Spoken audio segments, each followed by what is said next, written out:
कौशल किशोर जी, आज आप भावुक हो उठे थे और कर्मचारियों का आह्वान किया है भारी संख्या में कल की डेट में यहाँ पहुँच जाए। क्या कल विधानसभा का घेराव हो सकता है? नहीं, हमारी जो तिथि पहले से स्थापित की गई है, तय की गई है, वो समय तय किया गया है, हम उसी समय पर जाएंगे।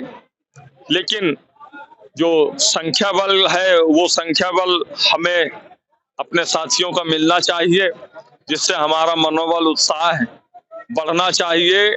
और मैं थोड़ा सा भावुक इसलिए हो गया था कि जिस कर्मचारी के साथ वो ट्रेन दुर्घटना हुई है उस परिवार की स्थितियों को महसूस कर रहा था कि उसके परिवार में क्या माहौल रहा होगा उस समय, जिस समय उनकी पत्नियों को, उनके बच्चों को सूचना प्राप्त हुई होगी कि ओम प्रकाश जी का ट्रेन दुर्घटना में मृत्यु हो गई है।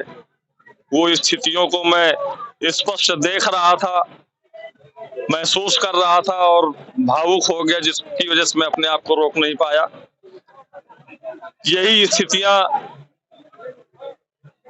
हमारे वो 172 परिवार जिनके घरों के पति माँ जो स्मारक समिति में नौकरी कर रहे थे और सेवा करते करते आकस्मिक मृत्यु हुई उन लोगों की, उनकी परिवार की दैनिक स्थितियों को महसूस कर रहा था कि आज मुझे तो चलो अल्प वेतन जो भी मिल रहा है वो मिल रहा है, लेकिन वो 172 परिवार को एक पैसा नहीं मिल रहा है। उनके परिवार की किन परिस्थितियों का सामना कर रहे होंगे, जिन आज मुझे अपनी स्तर से मैं ये देख रहा हूं कि मैंने आज तक अपने पत्नी को कभी बाहर नहीं जाने दिया सब्जी लेने के लिए, और कल के मुझे कुछ हो जाए, जो पत्नी कभी सब्जी लेने नहीं गई है वो कल किन स्तर पर किसकी मजदूरी करेगी, किसकी नहीं करेगी, मेरे बच्चों का क्या होगा। मैंने उन स्थितियों को महसूस करता हूं कि वाकई में उनका परिवार, उनका दर्द, उनकी पीड़ा को मैं महसूस कर सकता हूं। उन दर्द पीड़ा को महसूस करने की वजह से मैं भावुक हो गया। बाकी संघर्ष हमारा जारी है। जो हमने निर्णय लिया है कान योजना के तहत 10 से 12 लाख 13 लाख कर्मचारियों के संख्या बल में माननीय मुख्यमंत्री महोदय जी के आवास पर हम ज्ञापन सौंपने के लिए जाएंगे, वो अटल सत्य है, इसमें कहीं कोई जरा सा भी संदेह नहीं है। वो तिथि भी बहुत जल्द नजदीक आ रही है और उस नियत तिथि में जाएंगे, अवश्य जाएंगे। अगर हमारी मांगे पुनरीक्षित वेतनमान, ग्रेड पे 1300-1400 को कर्मचारियों को, ग्रेड पे 1800, 5200, 20,200 का स्केल लागू किया जाए, हमारे समस्त कर्मचारियों का सवेतन चिकित्सा प्रतिपूर्ति दी जाए, स्थायीकरण पत्र जारी किए जाए, मृत आश्रित परिवार को सेवा में लिया जाए, दीपावली बोनस, 7वां वेतन का लाभ भी मिलना चाहिए, और जितने भी हमारे इस धरने के दौरान समस्त कर्मचारियों के साथ जो गतिविधियां की गई हैं, कार्रवाइयां की गई हैं, वो कार्रवाई भी वापस ली जाए। नहीं, जो हमारी डेट सुनिश्चित की गई, हम उस डेट पे विधानसभा माननीय मुख्यमंत्री महोदय जी के आवास पर ज्ञापन सौंपने के लिए जाएंगे। अगर बजट दिया है कर्मचारी मद में तो हमारे शासनादेश निर्गत कर दीजिए। हम घुट घुट के नहीं जीना चाहते हैं। नहीं, कोई ऐसा दिन आएगा हम महामहिम राष्ट्रपति महोदय से इच्छा मृत्यु मांगेंगे और इसी धरना स्थल पर आत्महत्या करेंगे। हम अपने परिवार की जीविका को नहीं चला पा रहे हैं। मेरा बच्चा जिसको हमने पैदा किया है वो कहता है डैडी मुझे ये चाहिए। मैं कहता हूं बेटा इतने कम वेतन में मैं कैसे लाऊंगा।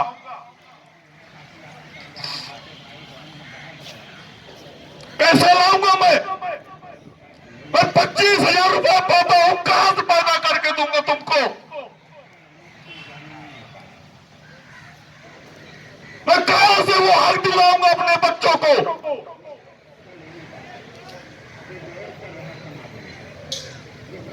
मुझे तो 25,000 मिल रहा है, वो 172 परिवार को 25 रुपये जिस तरह से वो दो रोटियां खाने के लिए तरसता है परिवार, किस तरह से उनकी पत्नियां दूसरे की मजदूरी करके 2 वक्त की रोटियां कमा करके लाते हैं।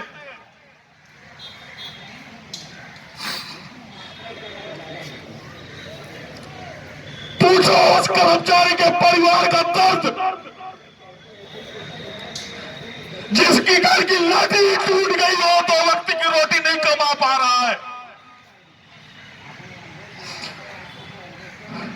मैं 52 दिन से आज संघर्ष कर रहा हूं, माननीय मुख्यमंत्री महोदय सुनता ही नहीं है।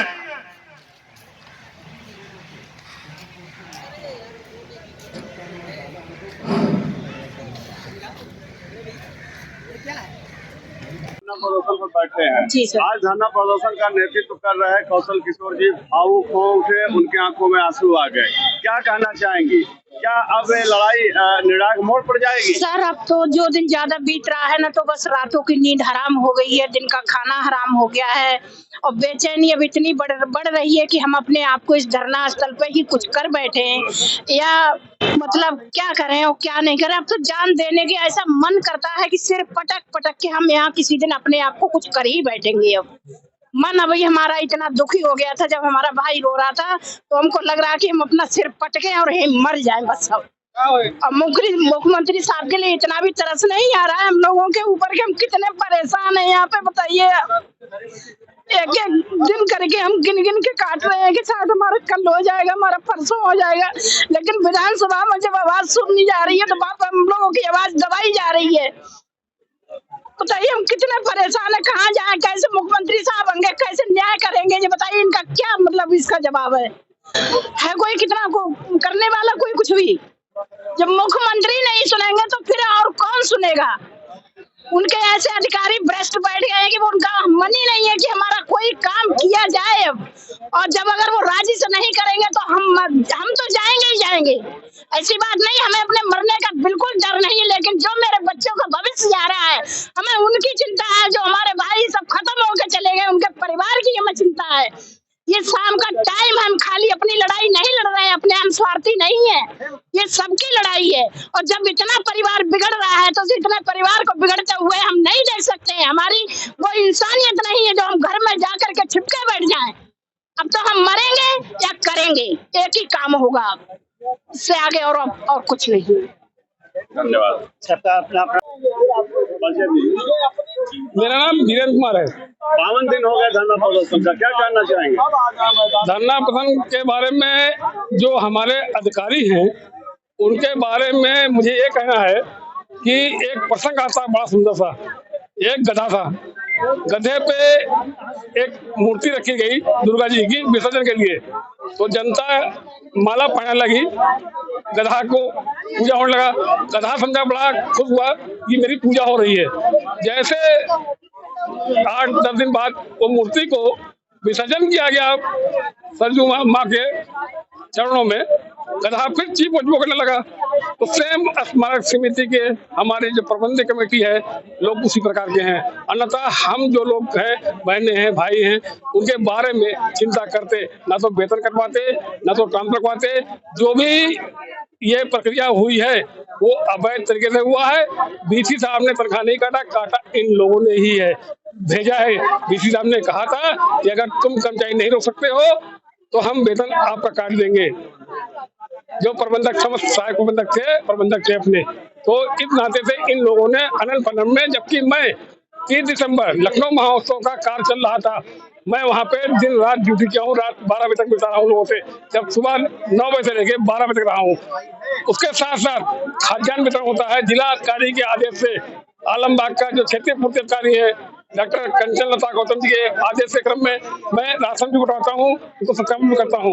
उसके बाद भी मुझे निलंबन कर दिया गया, तो कोई बात नहीं, निलंबन एक प्रक्रिया है, मैं उसको सहन करता हूँ। लेकिन जो निलंबन किया गया वो अवैध तरीके से किया गया, जबकि मैं 30 तक था, तनख्वाह कटना चाहिए था। 3 के बाद मैं धरना में आया था, ये सब था। मैं समर्थन करता हूँ लोगों का, अपना भी करता हूँ। मेरा भी भला होगा, सहायक प्रबंधक का भी होगा, वो उनका नहीं भला होगा क्या? अगर मेरा होगा तो उनका भी होने वाला है। तो इस नाते से इन्होंने, मैं धरना में 3 में आया और ये निलंबन कर रहे हैं 18 को। 18 दिसंबर से अगर हम नहीं थे, काम में रुचि नहीं लिए, और यदि हमने कर्मचारियों को भड़काया है तो प्रबंधक, सहायक प्रबंधक क्या कर रहे थे, मेरे खिलाफ कार्रवाई क्यों नहीं, क्या लिखित सूचना उन्होंने भेजी थी उप प्रबंधक को, सचिव को, सब सचिव को? ऐसी प्रक्रिया अपनाई गई थी। अगर नहीं अपनाई गई है तो ये मतलब प्रकट करता है कि आपके द्वारा काम न करने की इच्छा शक्ति खत्म हो चुकी है, केवल भ्रष्टाचार व्यापक है जिसकी इंक्वायरी होनी आवश्यक है। हम ये नहीं कहते हैं कि हम गलत हैं, होता हम भी सही हो, वो भी सही हो, लेकिन जो पैसा कटा हमारे सीओ का वो गया कहाँ? बात डीसी साहब ने आदेश किया था कि खाता खोल दीजिए, सजा काम देगा, खाता खोल दीजिए, तो क्यों नहीं खुला? अब डीसी ने कहा काट लो, काट लिया, खत्म कर दिया। जो आदेश अगर मान सकते हो इस बात को तो वो भी मान लो ना, हम धरना खत्म कर देंगे, तुम खाता खोल दो, सीपीएफ का पैसा डाल दो कर्मचारियों का, हम धरना खत्म कर देंगे। कितने दिन हो गए धरना प्रदर्शन का, अभी किसी ने नहीं सुना है, अब ये धरना किस मोड़ पर जाएगा? सुन सभी रहे हैं, जान सभी रहे हैं, लेकिन सत्य बोलने में लोगों को बुरी लगती है, कब तो बोल रहे सत्य। कर्मचारी कब तक लोगों के मन में ये बैठा है कि ये बहन जी का बनाया हुआ है, हमारा नहीं है, लेकिन उनको ये नहीं पता है कि अगर 55 बैठे हैं तो 55 से अगर 7 से गुणा कर देंगे, किसी के माता होंगे, पिता होंगे, सास होगी, तो उनको आगामी चुनाव में परिणाम भोगने के तय हो जाएगा फिर के लिए। ये सोच ले वो अच्छे से, कभी करेंगे लोग। हमारी मांगे पूरी हो, पूरी हो, पूरी हो, हमारी मांगे पूरी हो, पूरी हो, पूरी हो। साथियों खड़े रहिए।